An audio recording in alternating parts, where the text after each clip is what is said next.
Durog-durog na yung mga cities ng Ukraine, mga kababayan. Ganun pala niya, Mr. Maravillas, katindi yung yung best friend ni Maudigs.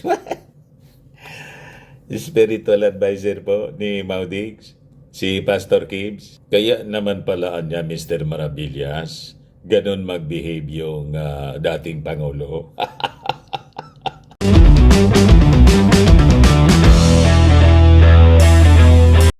Ano niya, Mr. Maravillas, yung nangyari kay Pastor Gibbs? Umuusok po si Gibbs ngayon. Nagpupuyo sa galit po. Tinawag po yung Senate investigation ni Risa Ontiveros. Bogus niya, bogus. What? Siguro napakinggan na po ninyo yung testimony ng dalawang Ukrainian members ng pastoral. Sabi ko nga po sa unang video natin, pag pinakinggan mo yung kwento, para kang nanonood ng triple X na movie. Ganun katindi yung kalasuan, mga kababayan, na lumitaw sa Senate investigation ni Risa Ontiveros. So ito po, mga kababayan, iparinig ko yung portion ng speech ni Risa. Two Ukrainian pastorals accused Kibuloy of sexual abuse. Sabi po sa report ng ABS-CBN. Sabi dito sa report ng Manila Standard, Kibuloy dares ex-members to file charges, call Senate probe bogus. Ayan po, mga kababayan. Uminaan niya, Mr. Maravillas, talaga yung powers ng may-ari ng universe. Hindi na-stop yung Senate investigation ni Ontiveros. Nawalan po ng power. Napaso. O ngayon, pinapasumpi na po ng Senado si Gibbs kasi hindi nag-attend po ng investigasyon ng Senado. Yan po yung report ng GMA News Online. Senate panel subpenas Kibuloy for escaping probe. Mas matindihan niya, Mr. Maravillas. Mas matindi kay Senior Aguila. Mas matindi po kay Senior Aguila yung lumabas sa mga testimony ng mga witnesses po, pati foreigners, biktima po, Ukrainian. But before ko, mga kababayan, ibigay sa inyo yung full story, click subscribe muna dito sa ating YouTube channel and hit the notification bell para lagi po kayong updated sa mga kaganapan dito sa ating bansa. Like and share na rin po ninyo ng ating video. At huwag na rin po ninyo na skip yung ating mga commercial ads para tuloy-tuloy lang ang pagunlad ng bagong Pilipinas. Sa mga naghanap po ng malinis and spacious fitness gym, pumunta lang po kayo sa aming Colossal Fitness Gym. We also offer Grab Car Rental with our brand new 2023 model ng Toyota Innova. We also accept booking for those who are planning to travel via PAL, Cebu Pacific, and other airline companies, local and international. And bills payment for Meralco bills, PLDT, etc. Kahit saan bansa po kayo gusto na mag-travel, pwede na kayo magpa-online booking dito sa amin para makatipid kayo, makamura. Pati sa mga hotels, nagbo-booking na po kami. May bayad center din po kami rito at saka may Paymaya. Ang Colossal Fitness Gym is located at third floor, Security Bank Building, Lanco Business Park, Legazpi City, Albay. For inquiries, look for Chilon Maravillas. Contact number 0966-802-0949. Yan yung aming Innova. Lagi pong matao sa amin. Ito yung mga bagong dumating naming gym equipment. Yan po. May treadmill na din po kami. Ayos pa. Ayos na niya, Mr. Maravillas. Iparinig ko po sa inyo yung opening statement sa investigation ni Senator Risa Ontiveros. Nasyak po siya, Shock na shock si Risa Ontiveros. Pariwan niya ng nangyari doon sa kay Senior Aguila. Tingnan ninyo ang pagka-shock ni Risa. Iparinig ko po sa inyo yung audio para hindi tayo ma-copyright. Yun ang importante doon. Para mang abuso ng mga tao. Ako po'y na-shock na madinig kung gaano kapareho ang mga kwento, mas malaki lang ito at mas matagal ang organisasyon. Mukhang pareho lang ang modus. Ginagamit ang relihiyon para manlinlang ang tao at maghasik ng kasamaan at pang-aabuso. Kung paano ni Senyor Aguila ang bulag na paniniwala para linlangin ang mga miyembro ng kanyang kulto, ganoon din ginamit at patuloy na ginagamit ni Apollo Kibuloy ang bulag na paniniwala para abusuhin ang mga miyembro ng Kingdom of Jesus Christ. There are many things that I've uncovered in the course of preparing for this hearing. May ebidensya tayo ng panggagahasa sa menor de edad, ng pisikal na pang-aabuso sa mga mismong tagapagsunod nila, kagaya ba naman ng paglagay ng sili sa mata at ari at pagbagok ng ulo sa pader, ng sapilitang panggagamit sa mga bata na manlimos sa kalsada. Kung mapatunayan sa hukuman na totoo, these all constitute charges of child abuse, serious physical injuries, and even human trafficking, which warrants life imprisonment. Di po nakakagulat na ito mismo ang kinakaharap ng kaso ni Ginoong Kibuloy sa Estados Unidos. Ito daw, si Ginoong Kibuloy, ay mahilig palibutan ang sarili ng mga magagandang babae. Yung mga choir sa likod niya, purong magaganda. At itong mga photos na ito ay public photos na galing sa internet at sa media. Mayroon po tayong documentation ng mga babaeng taga-Ukraine na paulit-ulit na pinagsamantalahan ni Kibuloy sa paniniwalang ang pakikipagtalik sa kanya ay pagsasakripiso para sa Diyos Ama. What? Sila ay kasama din sa choir ni Kibuloy. Matindi po. Panoorin po natin ang mga video na ito bilang bahagi ng aking opening statement. Ang mga babaeng ito ay handang magbigay ng kanilang testimonya in person kung hindi lang dahil sa matinding digmaan sa Ukraine ngayon. Matindi Sila po po. ay nagbigay ng kanilang consent para ipalabas ang videos na ito. So, panoorin muna natin si Elias Sofia. Elias Sofia po yung una. Ayan po siya mga kababayan. Oh. Elias Sofia. Ukrainian po. Kuninto niya kung paano siya pinagsamantalaan po. Kaya lang yung English niya hindi masyadong kasi Ukrainian siya, hindi man siya Amerikano. Hindi masyado, iwan ko, i-try natin, pakinggan po. In a dorm, like a building, separate building. And most of the people there was Ukrainian.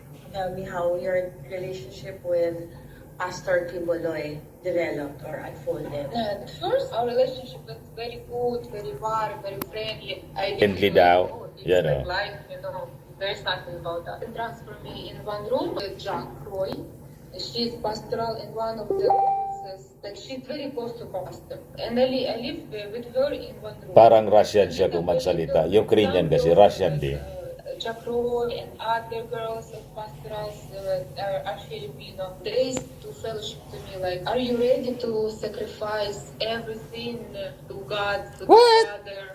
Like pastor? Ginamit yung Diyos Of po. course, I'm ready to fight. I leave my job, I leave my school, I leave my friends and my parents. Iniwan niya lahat. A lot of Family, friends. What do you mean? I cannot understand because I already sacrificed Pinaniwala the po. life that I choose, that I live, and I believe that this is God's Ready ka way. niya mag-sacrifice ng And sarili mo, they were just pati like, buhay even mo. your body, you can sacrifice. When he see that there is no Ukrainian, Para sa Diyos daw. so he start more and more to talk to me. Are you want to sacrifice? Are you want to sacrifice everything, even your body? I'm very innocent. I Pati really yung didn't katawan mo understand. niya. Nobody talk to me like straightly that this is what will happen. And I remember that time came and the job came to me in the night and she said, I want you to massage pastors. Nagpamasahe si Kibbs daw sa kanya. When the job called me for night to massage him, I didn't think that this is what will happen.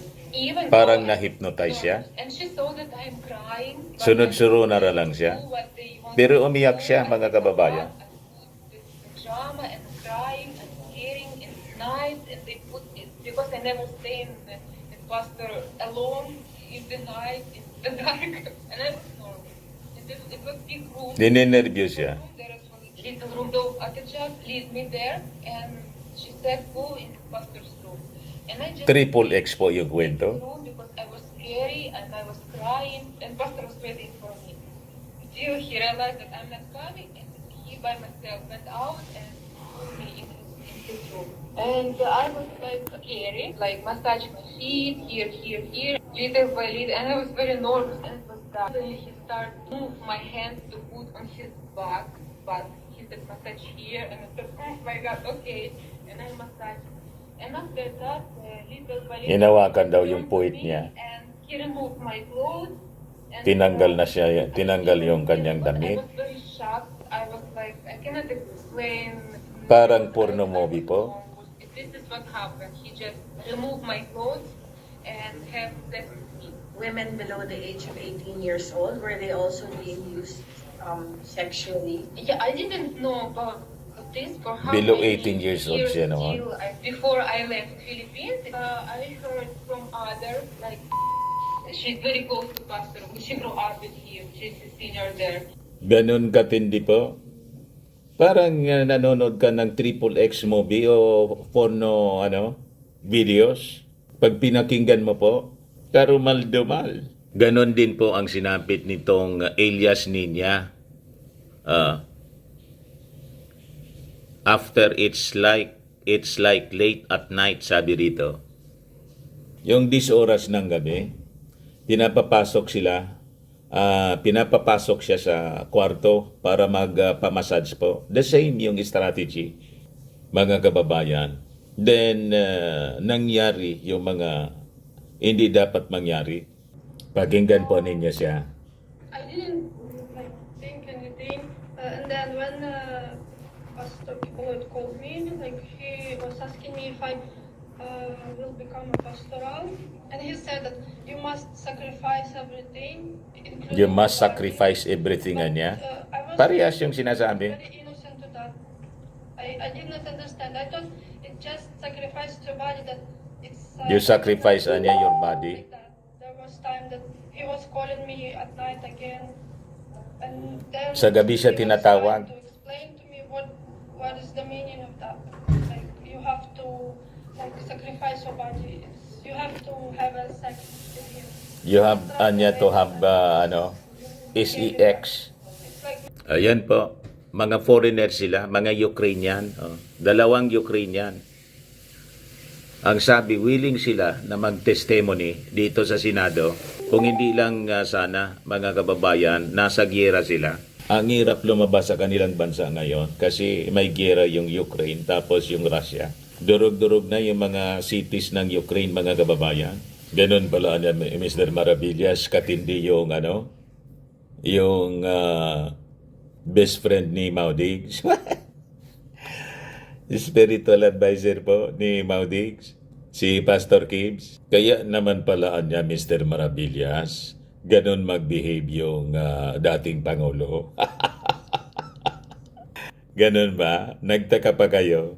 O ngayon, sabi ni Kibbs, bogus niya yan na investigasyon.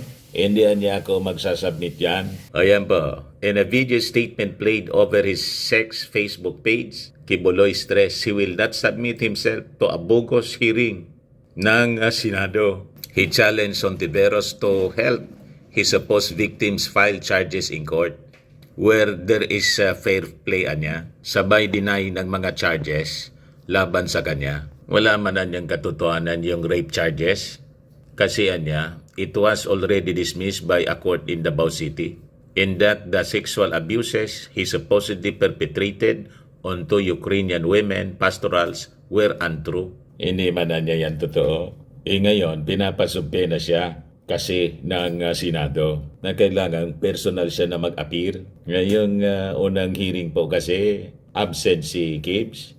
According to Hontiveros, Quiboloy has sent a letter to Senate President Juan Miguel Zubiri.